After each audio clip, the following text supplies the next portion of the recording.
തമിഴ്നാടിൻ്റെ തൂത്തുക്കുടി ജില്ലയിൽ ഏതാണ്ട് 4 വർഷം മുന്നേ പോലീസ്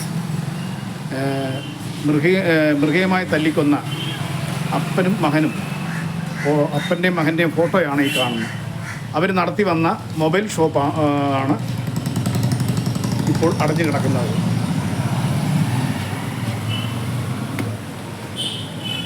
ഈ പ്രസ്ഥാനത്തിൻ്റെ മുന്നിൽ നിന്നുമാണ് അപ്പനെയും മകനെയും പോലീസ് ബലമായി പിടിച്ചുകൊണ്ട് പോകുന്നത്. ആ കാലം എന്ന് പറയുന്നത് ഇന്ന് കൊറോണ കഴിഞ്ഞ് പ്രസ്ഥാനങ്ങൾ തുടങ്ങാം, അതായത് രാവിലെ 10 മണിക്ക് തുറന്ന് വൈകുന്നേരം 7 മണിക്ക് അടയ്ക്കണം, 5 മണിക്ക് അടയ്ക്കണം എന്ന ഒരു കാലഘട്ടം ഉണ്ടായിരുന്നുണ്ട്. ആ കാലഘട്ടത്തെ നടന്ന സംഭവമാണ്. അപ്പനെയും മകനെയും മൃഗീയമായി ഈ കടയിൽ നിന്നുമാണ് അപ്പനെയാണ് ആദ്യം പിടിച്ചുകൊണ്ട് പോകുന്നത്. അപ്പനെ പിടിച്ചുകൊണ്ട് പോകുന്ന വിവരം അറിഞ്ഞിട്ടാണ് മകൻ ഇത് അന്വേഷിച്ച് പോയപ്പോൾ രണ്ടിനെയും മൃഗീയമായി ഉരുട്ടി കൊലപ്പെടുത്തുകയായിരുന്നു ഈ സ്ഥലത്തിൻ്റെ പേര് ശാത്താൻ കുളം എന്നാണ്. ശാത്താൻ എന്ന് പറഞ്ഞാൽ ശൈത്താൻ എന്നാണ് നമുക്ക് ഓർമ്മ വരുന്നത്. ശൈത്താനല്ല, ശാസ്ത എന്ന വാക്കിൻ്റെ കുളം, ശാസ്ത. അതിന് തമിഴർക്ക് എനിക്കൊന്നും നാവ് വഴങ്ങാത്തതുകൊണ്ടാണോ എന്തോ അത് ശാത്താൻ എന്ന് ശാത്താൻ കുളം എന്നറിയപ്പെടുന്നു. എന്തായാലും അവരുടെ ഈ നാട്ടിൽ വരിക, അവരുടെ വീട് അന്വേഷിച്ച് ഞാൻ കണ്ടുപിടിച്ചു. ഇവിടെ എത്തി അവരുടെ വീട് ഞാൻ അന്വേഷിച്ച് കണ്ടുപിടിച്ചു.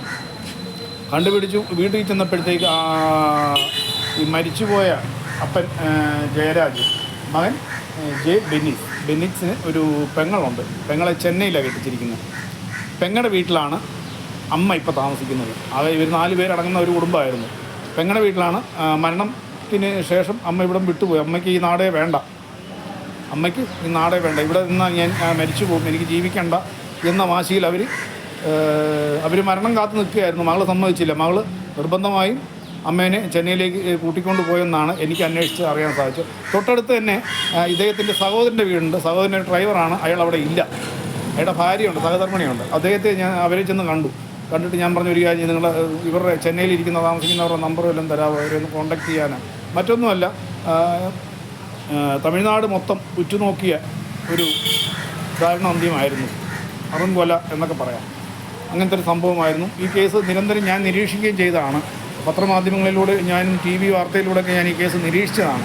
അതിനെ അടിസ്ഥാനപ്പെടുത്തിയാണ് ഞാൻ ഇവിടം വരെ എന്തെങ്കിലും വരുമ്പോൾ ഇവിടം വരെ വരണം, ഒന്ന് അന്വേഷിക്കണം, തുടർന്ന് ഈ കേസിൻ്റെ കണ്ടീഷൻ എവിടം വരെയായി, എന്തായി എന്നൊക്കെ അറിയാനായിട്ട് ഇവരെ ഒന്ന് വീട്ടിൽ ചെന്ന് കാണണം. വീട്ടിൽ ചെന്ന് കണ്ടിട്ട് ബാക്കി വിവരങ്ങൾ പൊതുജനത്തെ അറിയിക്കണം എന്ന മനോഭാവത്തിലാണ് ഞാൻ ഇവിടം വരെ എത്തിയത്. ഇത് സത്യം പറഞ്ഞാൽ തിരുച്ചെന്തൂരിൽ നിന്നും നല്ല ദൂരമുണ്ട്. ഞാൻ നിസ്സാര ദൂരമേ ഉള്ളെന്നാണ് പറഞ്ഞത്. തിരുച്ചെന്തൂരിൻ്റെ സമീപത്ത് കിടക്കുന്ന ഒരു ഗ്രാമം എന്നാണ് ഞാൻ വിചാരിച്ചല്ല. ഇത് തിരുച്ചെന്തൂരിൽ നിന്നും നാഗർകോവിൽ പോകുന്ന ഒരു വഴിയാണ്. അത്യാവശ്യം നല്ലൊരു കവലയാണ് ഈ സ്ഥലം. അത്യാവശ്യം ജനവാസമുള്ള ഒരു പ്രദേശമാണ്. അപ്പം ഇവരുടെ ഫോൺ നമ്പർ മേടിച്ച് ബാക്കി വിവരങ്ങൾ നമ്മൾ എന്താണ് കേസിൻ്റെ നടപടികൾ എന്തൊക്കെയായി എന്നൊക്കെ അറിയിക്കാം എന്ന മനോഭാവത്തിലായിരുന്നു. പക്ഷേ എന്ത് ചെയ്താൽ ആ സ്ത്രീ, അതായത് അനിയൻ്റെ ഭാര്യ, അനിയൻ്റെ ഫോൺ നമ്പർ തരുന്നില്ല. എന്താ കാര്യമെന്ന് ചോദിച്ചു കഴിഞ്ഞാൽ, ഈ സോഷ്യൽ മീഡിയക്കാരുടെ ഉപദ്രവം ഭയങ്കരമാണ്, ഒരു തരത്തിൽ ഞങ്ങൾ ജീവിക്കാൻ അനുവദിക്കുന്നില്ല, അതുകൊണ്ട് ഞങ്ങൾ ആർക്കും നമ്പർ കൊടുക്കുകയില്ല, ഞങ്ങൾക്ക് നമ്പർ ഇല്ല, ഞങ്ങൾക്ക് തരാൻ, നിങ്ങളുമായിട്ട് സംസാരിക്കാൻ ആഗ്രഹിക്കുന്നില്ല എന്നൊക്കെയാണ്. അപ്പോൾ ഞാൻ പറഞ്ഞ ഒരു കാര്യം, ആ സ്ത്രീയോട് ഞാൻ പറഞ്ഞ ഒരു കാര്യം, നിങ്ങളെനിക്ക് നമ്പർ തരണ്ട, നിങ്ങളുടെ ഫോണിൽ വിളിച്ചതാണ്, ആ മനുഷ്യനോട് ഞാൻ സംസാരിക്കട്ടെ, ഞാൻ ഏതായാലും ഇത്രയും ദൂരം വന്നതല്ലേ, ഞാനൊന്ന് സംസാരിച്ചിട്ട് ഒന്ന് നിങ്ങളെ കാണുകയേ വേണ്ട, സംസാരിക്കുകയേ വേണ്ട, അത് നടക്കുകയില്ല. അപ്പോൾ ഞാൻ ചോദിച്ചു, ഈ മരണപ്പെട്ട ആളുടെ ഭാര്യ അല്ലെങ്കിൽ മകള്, ഇവരെ ഒന്ന് കണ്ടുകിട്ടണേ, എന്നാ മാർഗം? കണ്ടുകിട്ടണമെങ്കിൽ ഒരു മാർഗ്ഗമേ ഉള്ളൂ. ഈ അപ്പൻ്റെയും മകൻ്റെയും ഓർമ്മ ദിവസമുണ്ട്. അതായത് 22/6/2020 മരണപ്പെട്ടത്. ആ ഓർമ്മ ദിവസം 21-ാം തീയതിയും 22-ാം തീയതിയും ഇവർ ഇവിടെ വരും. വീട്ടിൽ വന്ന് വീടെല്ലാം വൃത്തിയാക്കി ഓർമ്മ ദിവസത്തിന് വേണ്ടി അവരിവിടം വരെ വരും. ആ ദിവസം നിങ്ങൾ വരികയാണെങ്കിൽ നിങ്ങൾക്ക് അവരെ നേരിട്ട് കാണാം, നിങ്ങൾ സംസാരിക്കുമോ അല്ലെങ്കിൽ നിങ്ങൾ അതിനെപ്പറ്റി അന്വേഷിക്കുമോ, എന്ത് വേണേലാവാം. ഇപ്പം ഞങ്ങൾക്ക് എന്തായാലും അതിനെപ്പറ്റി ഒന്നും തന്നെ തരാൻ പറ്റുകയില്ല എന്ന് ആ സ്ത്രീ കർശനമായിട്ട് പറഞ്ഞു.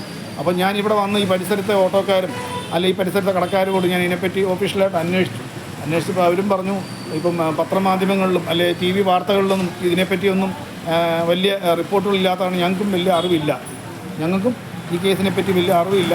പക്ഷെ എന്തായാലും എല്ലാവരും ഒരേ സ്വരത്തിൽ പറയുന്ന എന്നാന്ന് ചോദിച്ചു കഴിഞ്ഞാൽ, ഇത് ഈ നൂറ്റാണ്ടിൽ ഏറ്റവും വലിയ ഒരു അറുംകൊല തന്നെയാണ് നടന്നത് പോലീസിൻ്റെ ഭാഗത്തുനിന്നുണ്ടായത്. ഇതിനകത്ത് രസം എന്നാന്ന് വെച്ച് കഴിഞ്ഞാൽ പോലീസിൻ്റെ ഭാഗത്ത് ഇങ്ങനത്തെ ഒരു കൊലപാതകം നടന്നിട്ട്